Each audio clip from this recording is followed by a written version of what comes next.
और बात स्टार्टअप की। देखिए, भारत के तमाम स्टार्टअप्स के लिए जुलाई का महीना काफी शानदार रहा है। जुलाई में कंपनियों ने तगड़ी फंडिंग उठाई है। भारतीय स्टार्टअप कंपनियों को जुलाई महीने में $1 अरब से ज्यादा का फंड जुटाने में कामयाबी हासिल हुई है।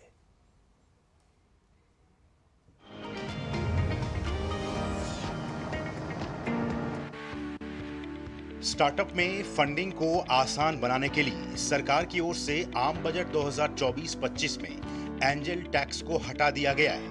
एन ट्रैकर की रिपोर्ट में बताया गया है कि जुलाई में स्टार्टअप ने 126 डील के तहत कुल $1 अरब से ज्यादा की फंडिंग जुटाई है।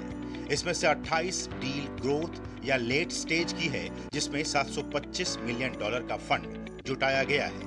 वहीं 72 डील शुरुआती स्टेज की है, जिसमें करीब $312 मिलियन जुटाए गए हैं। वहीं 26 डील में जुटाई गई राशि का खुलासा नहीं किया गया है। भारतीय स्टार्टअप कंपनियों को जुलाई महीने में $1 अरब से ज्यादा का फंड जुटाने में सफलता मिली है। इसमें 2 भारतीय स्टार्टअप का विशेष योगदान रहा, जिन्हें $100 मिलियन से ज्यादा की फंडिंग मिली है। ई कॉमर्स स्टार्टअप पर्पल और ऑटोमोटिव टेक स्टार्टअप रैपिडो, दोनों में से हर एक ने $120 मिलियन का फंड जुटाया है। इसके बाद ऑनलाइन होटल चेन ओयो ने $50 मिलियन, फिनटेक कंपनी नावी ने $38 मिलियन और consumer tech company urban company की ओर से $38 मिलियन की फंडिंग जुटाई गई है। इससे पहले जून में भारतीय स्टार्टअप की ओर से $1.93 अरब की फंडिंग जुटाई गई थी। इसकी वजह बड़े स्टार्टअप जेप्टो द्वारा $665 मिलियन की फंडिंग एक बार में जुटाना था। आपको बता दें कि भारत में कुल 1,40,000 स्टार्टअप DPIIT से मान्यता प्राप्त है। 2024 के पहले 7 महीनों में भारतीय स्टार्टअप की ओर से कुल $8 अरब की फंडिंग जुटाई जा चुकी है। Bureau report, DD news.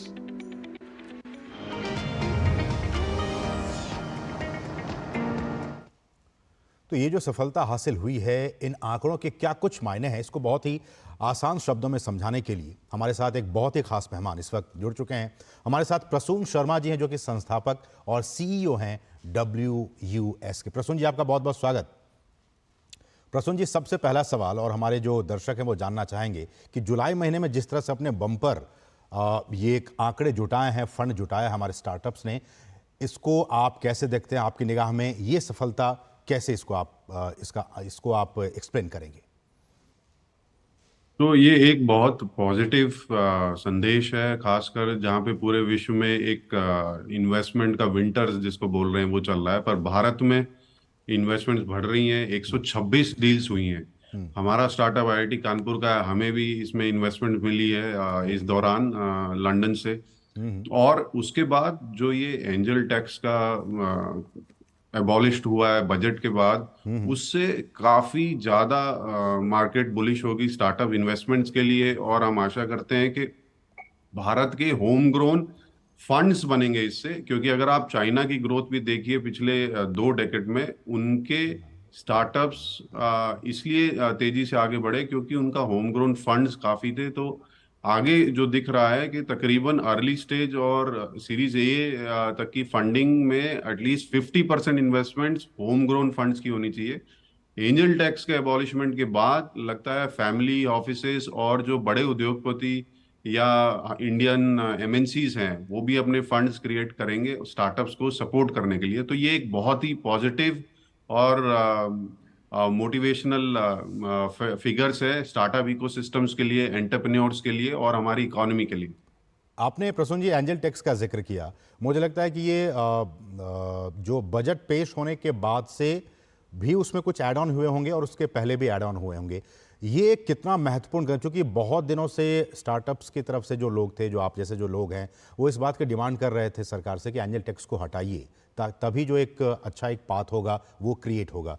आपको लगता है कि ये डिसीजन बहुत ही महत्वपूर्ण डिसीजन रहा कि एंजल टैक्स को हटा दिया गया? ये एक हिस्टोरिक डिसीजन रहेगा। जिस तरह से हमारी स्टार्टअप्स इकोसिस्टम ग्रो कर रहा है, ये एंजल टैक्स एबॉलिशमेंट हमें टॉप 3 से टॉप 1 में लाने के लिए बहुत महत्वपूर्ण रहेगा। ना सिर्फ हमारे घरेलू इन्वेस्टर्स इसमें काफी योगदान देंगे, मुझे लगता है कि जो फॉरेन इन्वेस्टर्स हैं वो भी इसमें बढ़ चढ़ के भागीदार रहेंगे। तो ये एक हिस्टोरिक डिसीजन रहेगा आगे आने वाले सालों में, 5 से 10 सालों में एंजल इन्वेस्टमेंट के थ्रू काफी इन्वेस्टमेंट स्टार्टअप्स की तरफ आएगा। और एक ये जो जुलाई का आंकड़े हैं ये उस और दर्शा भी रहे हैं, तो एक पॉजिटिव माहौल बनाया गया है एंटरप्रेन्योरशिप्स के लिए, जो कि आगे जॉब्स क्रिएट करेंगे, पेटेंट्स क्रिएट करेंगे, और भारत को जो मैन्युफैक्चरिंग या टेक्नोलॉजी हब बनाने में एक बहुत बड़ा योगदान रहेगा आगे आने वाले समय में। और अभी भी अगर आप देखिए, हमारे स्टार्टअप्स अब ग्लोबल एक्सपेंशन कर रहे हैं, ना सिर्फ वो भारत के लिए चीजें बना रहे हैं, वो जी। एक्सपोर्ट के लिए भी चीजें बना रहे हैं। ऐसे में प्रसून जी, आपने डोमेस्टिकली बात कही, काफ़ी अच्छा निवेश हो रहा है, लेकिन फॉरेन कंट्रीब्यूशन है, उनका क्या कुछ रोल है, और जो कंट्रीब्यूटर्स हैं वो किस तरह की और भी ease of business, doing business की बात कर रहे हैं, या फिर उनके और क्या कुछ सेंटिमेंट्स हैं? जी, एक बार इन्वेस्टमेंट्स के बाद फिर स्टार्टअप्स को प्रोजेक्ट्स या रेवेन्यू क्रिएट करने का काफी वो रहता है, और भारत सरकार या कोई भी सरकार सबसे बड़ी बायर होती है। जी। तो उससे अगर प्रोजेक्ट्स, क्योंकि काफी क्षेत्रों में भारतीय सरकार ने जो नॉर्म्स होते हैं, जैसे अगर आप टेंडर रूटीन से जाएंगे तो आपकी मिनिमम क्वालिफिकेशंस मांगी जाती है, आपका टर्नओवर माना जाता है, काफी क्षेत्र में वो भारत सरकार ने इंडियन स्टार्टअप्स के लिए वेव ऑफ कर दिए। पर अभी भी काफी जगह है जहाँ पे ये चैलेंजेस हैं स्टार्टअप्स के लिए। तो अगर वो अबॉलिश होंगे या एक स्टार्टअप के लिए रूट क्रिएट किया जाएगा हर एक पीएसयूज के लिए, अ, तो जैसे हमने पीएम का विजन भी है कि हर घर एक एंटरप्रेन्योर होना चाहिए, तो ऐसे ही मेरे हिसाब से हर पंचायत या हर एमपी लैड जो डेवलपमेंट फंड में एटलीस्ट स्टार्टअप में इन्वेस्ट होना चाहिए। इन्वेस्ट की बजाय उनको प्रोजेक्ट्स मिलने चाहिए, वो रियल प्रॉब्लम्स ग्राउंड पे जाके सॉल्व करें। प्रोजेक्ट्स मिलेगा, रेवेन्यू बढ़ेगी, तो ऑब्वियसली इन्वेस्टर्स भी अट्रैक्ट होगा, वो ज्यादा पैसा डालने की कोशिश करेगा ठीक है। ताकि वो प्रॉफिट बना सके। तो ओवरऑल अब जब हमारे पास ऑलमोस्ट 1.5 लाख स्टार्टअप्स हो गए हैं, तो अब उनको आगे स्टार्टअप से यूनिकॉर्न से लेके 1 बिलियन रेवेन्यू जनरेशन कंपनीज बनाना है, तो उनको प्रोजेक्ट्स के लिए अनेबलमेंट करना चाहिए, और ग्राउंड लेवल तक, मतलब टियर 4 सिटीज तक भी। बिल्कुल। चाहे आपकी म्यूनिसिपालिटी की जैसे प्रॉब्लम्स है एक, अगर आप मतलब अभी बारिशें हो रही हैं, सीवरेज क्लीनिंग के लिए आप आईओटी सेंसर्स यूज कर रहे हैं, या बाकी जैसे आपके ट्रांसपोर्टेशन है उसमें भीड़ मॉनिटर बिल्कुल करने के लिए बिल्कुल आप एआई बिल्कुल। कैमरा यूज कर रहे हैं, तो वो ग्राउंड पे प्रॉब्लम्स भी सॉल्व करेंगे, टियर 4 टियर 3 सिटीज में और एम्प्लॉयमेंट भी प्रसून जी, जो जनरेट आप करेंगे, बात कर रहे हैं, यही बात और प्रधानमंत्री ने उनका भी कही थी। वैल्यूएशन भी बढ़ाएंगे। यही बात प्रधानमंत्री ने कही थी कि अब बड़े शहरों को छोड़िए, अब जो टियर 2 टियर 3 सिटीज़ हैं वहाँ भी अब अच्छे खासे तादाद में स्टार्टअप्स आ रहे हैं। तो चूंकि पॉलिसी गवर्नमेंट की अच्छी ऐसी है कि अब उसमें आ रहे हैं। लेकिन प्रसून जी, मेरा सवाल ये है कि अगर आपने अध्ययन किया होगा, स्टडी की होगी, कि ऐसे वो कौन कौन से सेक्टर्स हैं, इनोवेटिव सेक्टर्स हैं, जिसमें कि अब पारंपरिक तौर पे जो सेक्टर्स हैं जिसमें कि स्टार्टअप्स बहुत सारे आ चुके हैं, उनको छोड़ के अब जो युवा हैं वो कुछ इनोवेटिव और अलग सेक्टर्स में आने की कोशिशों में लगे हैं? तो जैसे अभी हमारे बजट में भी काफी फोकस एग्रोटेक स्टार्टअप्स के लिए ओके। रहा है, ओके। और इन्वायरमेंटल सोशल इम्पैक्ट स्टार्टअप्स पे भी रहा है। अगर आप देखिए एग्रो में भी, अगर एग्रीटेक स्टार्टअप्स जो कि हमारे भारत में अभी भी एग्रीकल्चर इज अ बिल्कुल मेजर बिल्कुल बिल्कुल primary source of occupation income. Provider, तो जी। उसमें फूड प्रोसेसिंग से लेके उसको एक्सपोर्ट करना या उसके स्टैंडर्ड्स क्रिएट करना, और उसकी ट्रेसेबिलिटी रहना कि उसकी प्रोडक्ट्स की क्वालिटी सही रहे, तो उस क्षेत्र में काफी स्टार्टअप्स के लिए स्कोप है, और काफी स्टार्टअप्स आए भी हैं। चाहे वो जैसे भू परीक्षण हो या मिट्टी का परीक्षण हो, फार्मर्स को बताने के लिए कि क्या क्या चीजें चाहिए आपको एज अ खाद के लिए या उसको ऑर्गेनिक करने के लिए। और दूसरा है हेल्थ केयर और क्लाइमेट चेंज में। हेल्थ केयर में भी हमारे काफी स्टार्टअप्स काम कर रहे हैं, क्योंकि हेल्थ केयर की मतलब जो लाइफ साइकिल है वो थोड़ी लंबी होती है, क्योंकि हेल्थ केयर डिवाइसेस को आप टेस्ट करते हैं, फिर सर्टिफिकेशंस लेने पड़ते हैं काफी सारे, और हमारी एजेंसीज उसमें काफी टाइम लेती हैं उसको वेरीफाई करने के लिए। तो मुझे लगता है कि आगे जब ये इन्वेस्टमेंट्स बढ़ेंगी और इन्वेस्टर्स इन प्रॉब्लम्स की, जिसमें थोड़ा इनिशियल इन्वेस्टमेंट्स ज्यादा है, और हार्डवेयर रिलेटेड स्टार्टअप, चाहे वो मेडटेक हो या एग्रीटेक हो, उसमें थोड़ा टाइम लगता है एक प्रोडक्ट को मैच्योर करने में। ओके। उसमें मुझे लगता है अब स्टार्टअप्स नई उभर के आएंगी, हमारे इंडिया से स्टार्टअप्स आएंगी जो ऐसे इक्विपमेंट्स बनाएंगी जो फार्मिंग प्रोड्यूस बढ़ाएंगी, क्लाइमेट चेंज को एड्रेस करेंगी, और हेल्थ सेक्टर में भी इनोवेटिव सॉल्यूशंस लाएंगी जो कि ग्लोबली एक्सेप्टेबल रहेंगे। ठीक है, एक और सवाल प्रसून जी की, जो स्टार्टअप्स हैं और जो आपने कहा एग्री की बात की, आपने हेल्थ की बात की, प्रधानमंत्री ने योगा की भी बात कही थी कि उसमें भी स्टार्टअप्स आ रहे हैं, तो ऐसे में जो नए स्टार्टअप्स हैं, जो यंग एंटरप्रेन्योर्स हैं, उनके लिए सबसे मन में जहन में सवाल आता है कि फंडिंग कहाँ से आएगी। क्या कुछ रूट्स हैं, अगर आपकी जानकारी हमारे दर्शकों को बता सके, किस तरह से वो फंड जुटा सकते हैं इनिशियली? ये अपना स्टार्टअप शुरू करने के लिए भारत में गोल्डन एरा है। और फंडिंग के काफी चैनल्स है। सबसे पहला चैनल है गवर्नमेंट ग्रांट्स। अगर आप इंक्यूबेटर या एक्सेलेरेटर जो गवर्नमेंट कॉलेजेस हैं या प्राइवेट कॉलेजेस हैं, आप उससे एक्सेस कर सकते हैं। आप डायरेक्टली भी, चैलेंजेस होते हैं गवर्नमेंट डिपार्टमेंट्स के, अलग अलग डिपार्टमेंट्स अपने स्टार्टअप चैलेंजेस लॉन्च कर रहे हैं। जैसे मिनिस्ट्री ऑफ अर्बन अफेयर्स स्वच्छता अभियान के रिलेटेड चैलेंजेस करता है, और एविएशन इंडस्ट्रीज उसके लिए रिलेटेड स्टार्टअप्स के लिए करती है, ट्रैवल एंड लॉजिस्टिक वाले।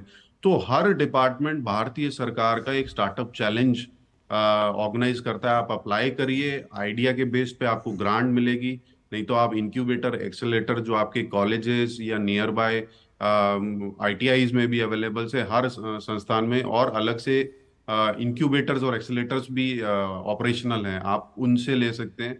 सेकेंडली, आप स्टार्टअप इंडिया की अगर आप वेबसाइट पे रजिस्टर होते हैं, वो आपको रूटीनली अपडेट्स करते हैं ऐसे जी, प्रोग्राम्स के लिए, सेक्टोरियल प्रोग्राम्स बिल्कुल। के लिए, इन्वेस्टमेंट रिलेटेड इवेंट्स के लिए, जहाँ पे आप जाके पिच कर सकते हैं, डायरेक्टली मिल सकते हैं। तो ये गोल्डन एरा है, आप इस इकोसिस्टम से जुड़ें। और ऐसा नहीं है कि ये सिर्फ मेट्रो सिटीज में, अब investment funding tier 4 tier 3 cities में अवेलेबल है। और अगली ग्रोथ जो 1.5 लाख स्टार्टअप में से एटलीस्ट 70-80% टीयर 3 टीयर 4 सिटीज से आएंगे भारत में। ठीक है प्रसून जी, आपको लगता है कि यही जो स्टार्टअप्स हैं, वो भविष्य का जो इकोसिस्टम होगा, इकोनॉमी होगी भारत का, उसके ये आधार स्तंभ होंगे?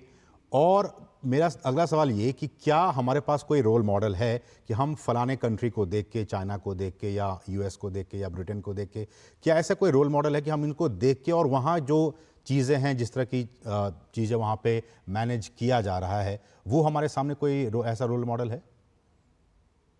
जी, भारत एक तरह से खुद एक यूनिक रोल मॉडल बनेगा। अगर आप ओके। देखिए, एक तरफ से प्राइवेट जो सेक्टर्स हैं वो अपना सॉल्यूशंस क्रिएट कर रहे हैं, और भारत में जो सॉल्यूशन बनता है वो पूरे विश्व के लिए बनता है। ओके। चाहे आप देख लीजिए हेल्थ केयर में या डिलीवरी में, तो जो स्केल है और जो वॉल्यूम ऑफ नहीं, डिलीवरीज मेरा है सवाल था वो कि और कहीं नहीं हो कॉम्पिटिटर्स क्या सकता। हैं हमारे सामने? कॉम्पिटिटर्स कोई हैं या नहीं है? बिल्कुल हम ही लीडर्स के तौर पर आगे बढ़ते जा रहे हैं। कॉम्पिटिटर्स जरूर हैं, हाईटेक और डीप टेक उसमें यूएस और चाइना और वेस्टर्न हाँ। वर्ल्ड है, जिसमें इनिशियली काफी इन्वेस्टमेंट करना पड़ता है और 8 से 10 साल वेट करना पड़ता है, ओके। खासकर मिड टेक डीप टेक में, रिसर्च ओरिएंटेड उसमें। इसीलिए भारत सरकार ने एक रिसर्च फंड अलग से बनाया है, क्योंकि हम डीप टेक में थोड़ा सा पीछे हैं। और एक और क्षेत्र में हाईलाइट करना चाहूंगा, और डिजिटल पब्लिक इंफ्रास्ट्रक्चर जो भारत ओके। सरकार का डीपीआई है, वो भी एक तरह का स्टार्टअप है। वो पूरे विश्व के लिए काफी अपॉर्चुनिटीज क्रिएट करेगा, और खासकर इंडियन स्टार्टअप्स के लिए। अगर आप यूपीआई लेके जाते हैं, तो यूपीआई रिलेटेड जितने भी इंडियन स्टार्टअप्स हैं, चाहे वो फ्रांस है या सिंगापुर है, उनकी एक्सपेंशन में मदद करेगा। कोविन ऐप है, अगर वहाँ अलग अलग देशों में जाती है, जो हमारे हेल्थ केयर से जो रिपोर्टिंग या प्रेडिक्टिव बिल्कुल। एनालिसिस करते हैं हेल्थ की, तो वो स्टार्टअप्स को एक बेस देगा। तो ये एक यूनिक जो DPI plus Indian private ecosystem और उनका जो स्केल है और ability to deliver on time, और इतने बड़े लार्ज ज्योग्राफी में, डिफरेंट टेरेन्स में, तो वो हेल्प करेगा भारत को एक यूनिक मॉडल क्रिएट करने के लिए। हाँ, हमें अभी इम्प्रूवमेंट चाहिए deep tech research oriented okay. Startups को और हैंड होल्डिंग करने के लिए। इसीलिए जो ये कि रिसर्च का 1 लाख करोड़ का जो फंड बना है, उससे काफी डीप टेक स्टार्टअप्स को मदद मिलनी चाहिए, ना सिर्फ पैसे से, इक्विपमेंट्स और मेंटरिंग के थ्रू भी। ओके, लेकिन प्रसून जी, एक एक नेगेटिव तस्वीर भी मीडिया चैनलों के ज़रिए, कुछ रिसर्चर्स के ज़रिए आती रहती है, जिसमें कि ये कहा गया कि बीते वर्षों में बहुत सारे स्टार्टअप्स जिनकी शुरुआत हुई अच्छी खासी हुई, लेकिन वो कुछ ही महीनों में, कुछ ही सालों में वो सस्टेन नहीं कर सके और वो क्लोज हो गए। इस पे आपकी टिप्पणी, और अगर ये सच है तो क्या कुछ और करने की ज़रूरत है सरकार को? नहीं, इसमें नेगेटिव कुछ नहीं है। ये हमें एज ए स्टार्टअप वर्ल्ड में ये माना जाता है कि भाई अगर आप 100 स्टार्टअप्स हैं उसमें से अगर 20 से 30% भी आगे बढ़ते हैं तो ये एक अच्छा ट्रेंड माना जाता है। यही स्टार्टअप्स का एक होता है कि ये एक्सपेरिमेंटल बेसिस में काम करते हैं और सस्टेन करने की कोशिश करते हैं। और इसमें स्टार्टअप सस्टेनेबिलिटी में ना सिर्फ फाउंडर्स, वो एक पूरा इकोसिस्टम होता है। जैसे किसी स्टार्टअप्स को जैसे कैश फ्लो की वजह से दिक्कत आती है तो भारत सरकार ने सिडबी के थ्रू क्रेडिट लाइंस अनेबल करी है, बाकी बैंक्स के थ्रू भी। तो हर स्टेज पे स्टार्टअप्स को हैंड होल्डिंग की जरूरत पड़ती है, चाहे वो प्रोजेक्ट्स हो, चाहे लीगल कंप्लायंस हो, चाहे इन्वेस्टमेंट जैसे फॉरेन से आती है तो आरबीआई क्लियरेंस हो। तो मुझे लगता है कि स्टार्टअप इकोसिस्टम में हम ये मान के चलते हैं कि भी हम इनको फेलियर नहीं बोलते, पर चैलेंजेस जरूर आएंगे। और तभी ये चैलेंजेस हैं, वो उसी में अपॉर्चुनिटीज हैं। अगर बड़े आसानी से सब कोई कर रहा होता तो वो इतना बड़ा अपॉर्चुनिटी में क्रिएट नहीं होता। तो मेरे हिसाब से ये पॉजिटिव है। जहां पे आपको प्रॉब्लम्स दिख रही है वहीं पे आप सॉल्यूशन क्रिएट कर सकते हो एज अ स्टार्टअप। अनेबलमेंट की जरूरत रहेगी। अभी हमने एक्सपर्टीज बना ली है आइडिया से लेके अर्ली स्टेज तक। अब हमारे पूरे इकोसिस्टम को जो मतलब मिड साइज हो गए उनको 1 बिलियन रेवेन्यू तक कैसे लेके जाना है अगले 3 से 5 साल में। क्या हम 20 से 25 1 बिलियन रेवेन्यू जनरेशन वाली कंपनीज में कन्वर्ट कर सकते हैं इन स्टार्टअप्स को? तो ये इकोसिस्टम अनेबलमेंट चाहिएगा और मुझे लगता है हम उस दिशा में जा रहे हैं। ठीक है प्रसून जी, एक आखिरी सवाल कि जो जो जो जो आंकड़े आ रहे हैं वो काफ़ी उत्साहजनक हैं। आने वाले वर्षों में, 4 वर्षों की बात की जाए, 5 वर्षों की बात की जाए, 10 वर्षों की बात की जाए, चूंकि भारत को एक डेवलप्ड कंट्री बनाना है, भारत प्रधानमंत्री ने ये एक संकल्प लिया है पूरे देशवासियों के साथ। ऐसे में स्टार्टअप्स का जो ये इकोसिस्टम है वो किस तरह का रोल आने वाले वर्षों में और भारत को डेवलप्ड बनाने में रोल प्ले कर सकता है? तो अगर भारत को डेवलप नेशंस बनाना है तो एक रिपोर्ट में शायद वो कहा गया था कि तकरीबन 60% जो कंट्रीब्यूशन इनोवेटिव और टेक बेस्ड एसएमईज या स्टार्टअप से आएगा भारत के, और हम उसी दिशा में चल रहे हैं। और अब हमें फोकस करना चाहिए रेवेन्यू जनरेटिंग स्टार्टअप्स को अनेबलमेंट करना, जैसे कि इन फंडिंग या इन्वेस्टमेंट एक माइलस्टोन होता है एज अ फ्यूल उस स्टार्टअप्स को आगे ग्रोथ करने के लिए जी। और फिर वही आप स्टार्टअप्स को प्रोजेक्ट्स मिलने चाहिए डोमेस्टिक लेवल पे, इंटरनेशनल लेवल्स पे। तभी हम एक मान लो 500 मिलियन या 1 billion generating revenue generating companies create करेंगे। जब हम 50 से 100 रेवेन्यू जनरेटिंग 500 मिलियन से अबव कंपनीज क्रिएट करेंगे तो ऑटोमेटिकली हमारी स्टॉक मार्केट की वैल्यू बढ़ेगी और हमारी इकोनॉमी की वैल्यू बढ़ेगी। और ये प्रोडक्ट्स फिर बाहर भी जाएंगे। जैसे जर्मनी का मॉडल है जहाँ पे 80% एसएमईज हैं जो कंट्रीब्यूट कर रहे हैं और वो वर्ल्ड क्लास है। आप उनके चाहे मेडटेक ले लीजिए, आप एविएशंस में उनका प्रोडक्ट्स ले लीजिए। तो इसी दिशा में भारत को आगे बढ़ना चाहिए। ठीक है जी, समय इतना ही है। बहुत बहुत शुक्रिया प्रसून जी हमारे साथ जुड़े और इन तमाम विषयों पर बहुत ही विस्तार से हमें समझाने की कोशिश की। बहुत बहुत शुक्रिया आपका। और अब चलते चलते कारोबार जगत से जुड़ी कुछ और अहम खबरों पर नजर फटाफट अंदाज में। आप देखिए इन खबरों को और मुझे दीजिए अनुमति। नमस्कार। Leading fintech company MOS utility limited के बोर्ड ऑफ डायरेक्टर्स ने कंपनी को सोलर बिजनेस में एंट्री के लिए मंजूरी